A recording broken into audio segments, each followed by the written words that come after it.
You see about issue about the death of Raila. Now they are accusing Kasongo. They were putting it in the TikTok, eti Kasongo ni ameua Raila. Eh? Now, Raila died in Karen. Eh? When his wife was there. Where did Kasongo come from? Huh? Where did he come from? Raila has been having slow poison in him. That is what has been making him fall down sometimes, it makes him sick all the time.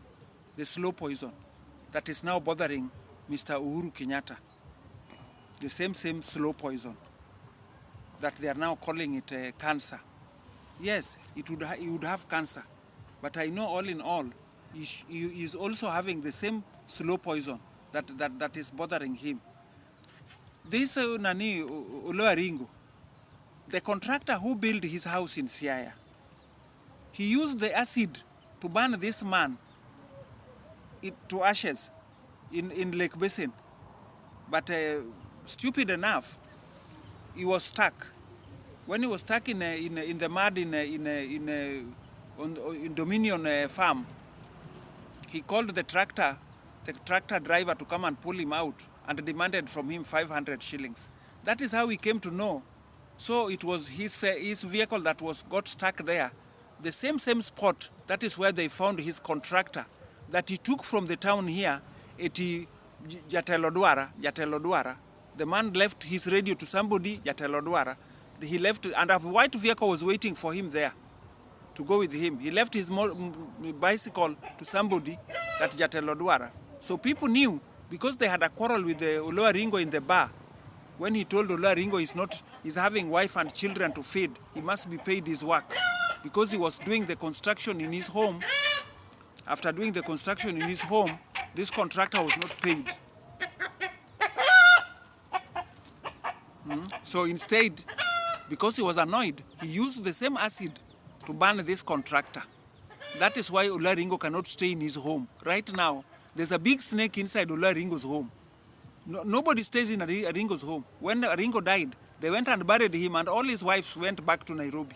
None of them slept in Aringo's premises, because there's a big snake. That big snake, they say it is that contractor that went and stayed there demanding for his right.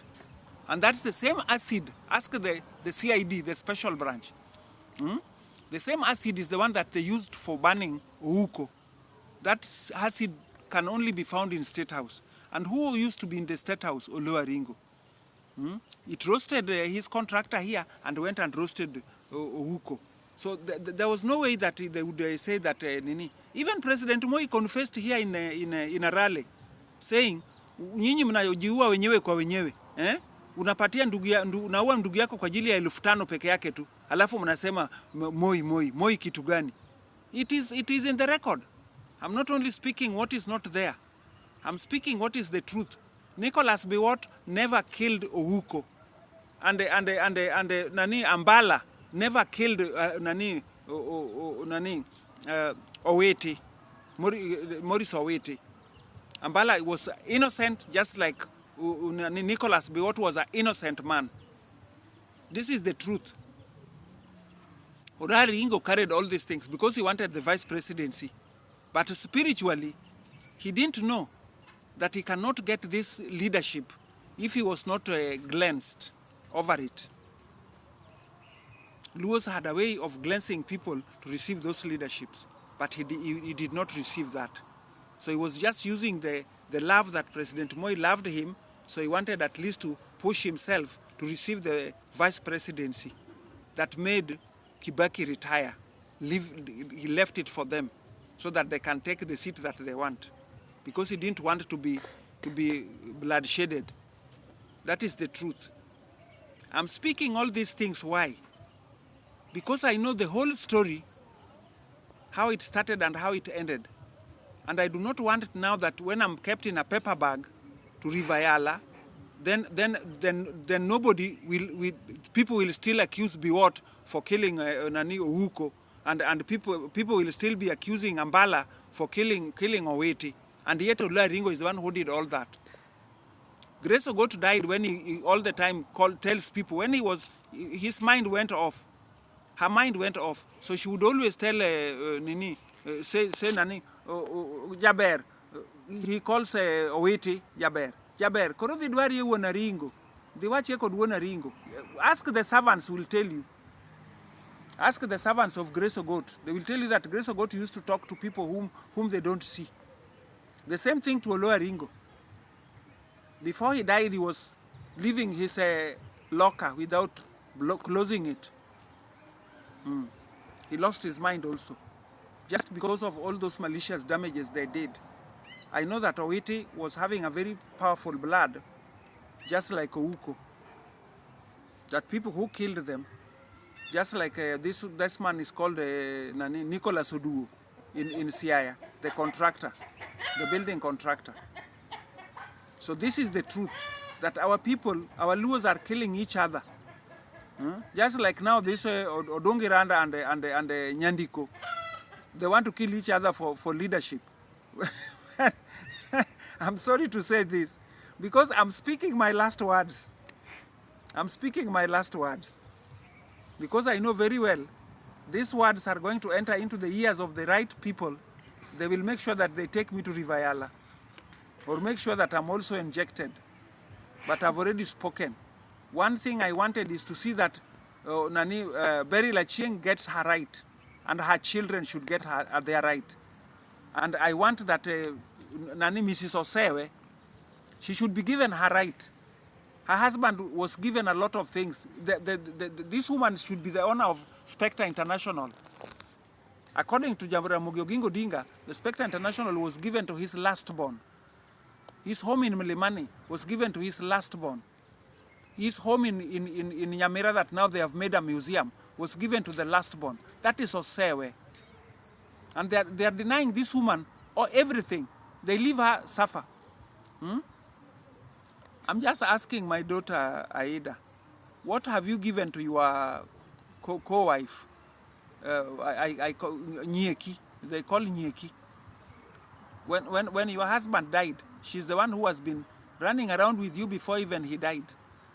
What did you give her? You only gave to Joager over 100 cows, heads of cows. But Mrs. Osewe, you are only sending her to feed me, and yet she has already been denied of the farm where she was making beans to feed us. She's not only feeding me only, even the children of Agola. They go to her there. That is where they go. When they are desperate, they go and at least have a good time at their mother's house there, because they have nowhere. They don't have a home. That is the only home they have, a home that is not having a title deed. These are the things that I wanted to spit out before I die. I've spoken. So whoever feels that I've spoken badly can school a razor blade. But I've spoken. Ngamane na wacho marakto mwonyembe. Awacho gimadir. There's nothing I've lied. I said that Nicholas Biwott never killed Ouko. Oloa Ringo did that. And I said that Ongele was never a murderer. Ringo killed Morris Owiti because of chairmanship of Kanu, the seat of chairmanship of Kanu. But Moi did not know anything that was happening behind him. He only felt that Ringo was he was a good Nino. He was a good singer. And he could persuade anybody. Even if you are a woman, if a Ringo wants to go out with you, you will just follow him like a dog. Because he knows how to speak his words. That is how Moi used to follow him. Without knowing that he's having a criminal beside him. Ringo was a good criminal, a good mafia. His wife, the Jamaican, confessed to me that from his family, they are from mafia. His wife, the Jamaican lady, confessed to me when I was demanding the money that I wanted them to pay me for they stayed in my place here, the three of them, Grace Ogot and Odiek Bishop and Oloa Ringo. They never paid me for the bills of their drinks and the food they ate. They never paid me. They said that Ringo was paying and Ringo did not pay me. And that is very well known in Siaya. Aringo used to go to hotels